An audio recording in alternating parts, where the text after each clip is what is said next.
can we chat about self-doubt?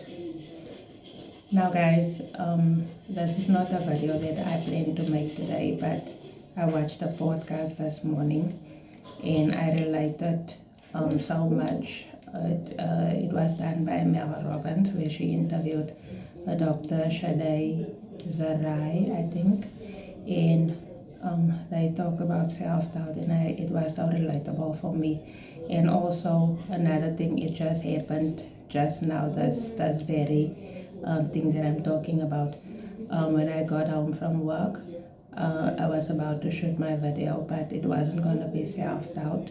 But I had this urge that I have to talk about it today. And me making the video, I think I made it 10 times over and over because I doubted myself. I doubted that what I'm saying makes sense. And I decided that I'm going to delete all the copies of the video. But now, how many opportunities did you miss before because of self-doubt? Mine are countless, right? Because I always knew or thought, not knew, I always believed that I wasn't good enough to try something other than what I knew. And I always used to talk myself out of doing something new because I always felt that I was not good enough. Now, your brain is wired to keep you safe, and it's operating on a record of the past. So it will always remind you that, but you applied for a job before and you didn't get a job. Why do you want to apply for this again? You started a business before and you failed. Like, what makes you think you're gonna do it again? So there is just noise that's going on in your head, and it's telling you a lie. It's just thoughts. Thoughts are not who you are. And it's important for you to remember that if you're going through a period right now where you're doubting yourself, you want to do this thing, but you cannot continue because you keep telling yourself that you're gonna fail. Those are just a lie. It's just a lie. Another thing is what I learned from the conversation this morning is that your emotions, the more you think about something, then you get a certain emotion, and that will prevent you from taking that steps. So your emotions, the doctor said, is like visitors. So let it come and let it go.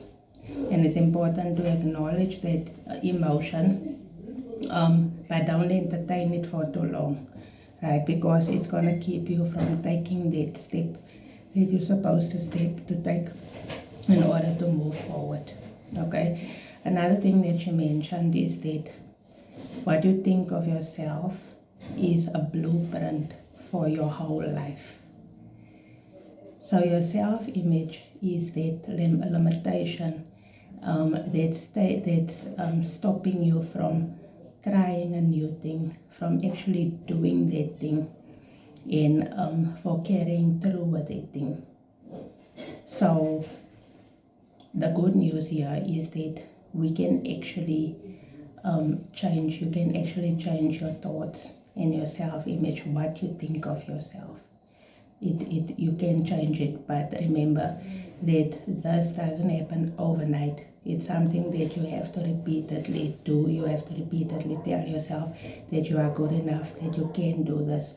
And it will, it's the same like going to the gym. When you go to the gym, obviously, it's gonna take months to get to the kind of body that you want, to get to that goal. You're setting a goal before you're going to the gym.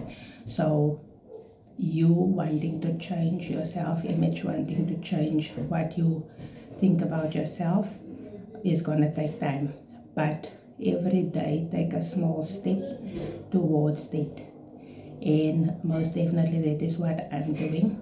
I'm no expert, as I said. I'm also navigating through this. And I am doing my best every single day to work against that self-doubt that keep on coming up. As it came up now, I I had to do this, make this video before I go to bed, so that I can prove to myself that I can do it, and that I can prove to myself that there is somebody, even if it's one person, that's gonna listen, and one person this video is gonna help. So guys, I hope this helps somebody. Remember that I love you and that God loves you more. Until we chat again tomorrow.